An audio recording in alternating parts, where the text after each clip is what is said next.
কখন পড়ছে এটা পড়ছে কখন ড্রাইভার কই ড্রাইভারের তো কিছু হয় নাই এই গাড়িটা ঢাকা থেকে সিলেট যাইতে হাইওয়ে রোডের পাশে ডিবিএল ইন্ডাস্ট্রিয়াল পার্কের আগে পাওয়ার প্ল্যান্ট রোডে ঠিক আছে রাস্তা থেকে মোড়ের মধ্যে খাম্বার উপরে নিচে উঠাই দিছে মানে পরিত্যক্ত খাম্বা আছিল এই পরিত্যক্ত খাম্বার উপরে উঠাই দিছে গাড়িটা কি ব্রেক ফেল হয়েছে নাকি কি কারণে হয়েছে জানি না টায়ার দেখি যেটা বাস্ট নাকি টায়ার বাস্ট হয়ে ব্রেক নিয়ন্ত্রণ হারাই ফেলছে মনে হয়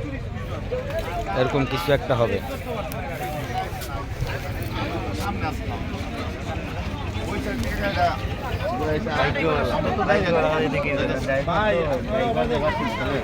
গাড়িটা এবারে কিছু